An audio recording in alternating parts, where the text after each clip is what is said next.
So give people a sense for what it was like on the House floor during the break-in of the Capitol. Well, keep in mind, so it's Wednesday. The Constitution requires that we meet on January 6th at 1 o'clock and count the electors. And so we were in the process of doing that. And in so doing, the Vice President comes in, the Senate, the House, and we meet in joint session.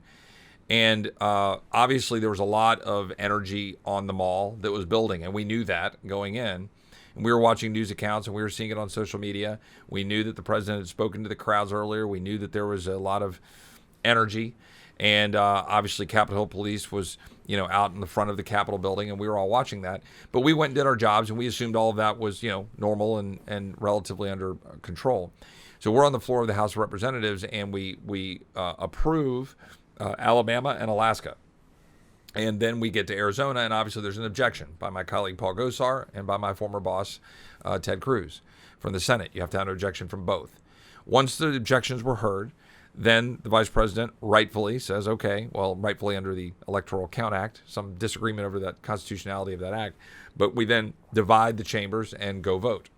So Senate goes back to the Senate, we stay in the House, and we're debating. Now, for 2 hours, we get up to 5 minutes each and have debate.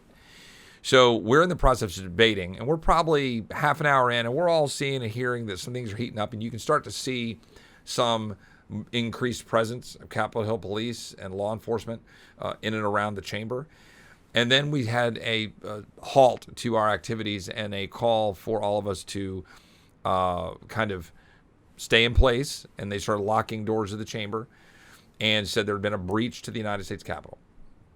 But that at this point, they believed everybody was safe, but they were taking care of that breach.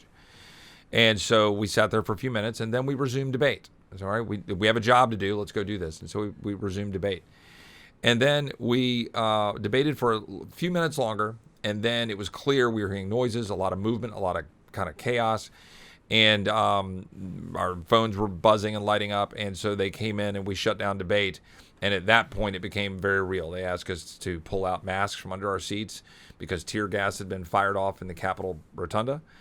And we could hear a lot of commotion, and they were locking down all the doors further.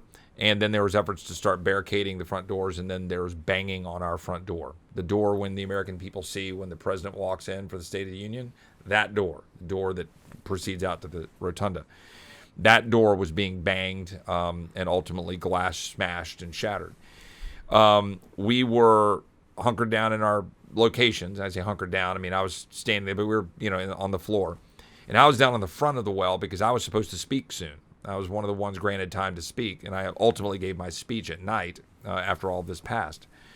And because I was at the front of the well, the Capitol Police had come over to one of the other doors on that side of the chamber and asked us to exit. And so, again, we're all hearing all of this. And, this is obviously a surreal moment. I'm in the United States Congress, and we're counting the electors of the President of the United States, and the American people are rallying outside of the Capitol, all appropriate under the First Amendment. But now some element, and I don't know who they are. I don't know if they're armed. I don't know if they're MAGA supporters of the president. I don't know if they're Antifa. I don't know if they're QAnon. I don't know who they are, but they're people, and they're coming into and I'm sitting on the floor of the House unarmed. I'm essentially a sitting duck on the floor of the House of Representatives at this point if Capitol Police isn't able to sustain a perimeter and defend the chamber. By the way, we should have our right to bear arms and be able to defend ourselves on the floor of the House of Representatives, and we're going to be having that discussion. But then we got to the place. They came in, opened those doors, and so I was there, and we were ushering out a good block of the members on the floor. Now, not all 435 members were there. It was probably, somebody can go look up the record, 150, couple hundred of us.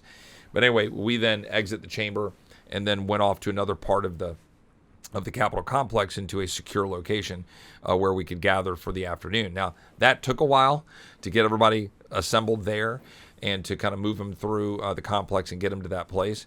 And then I was there. I wasn't going to do that without seeing my staff.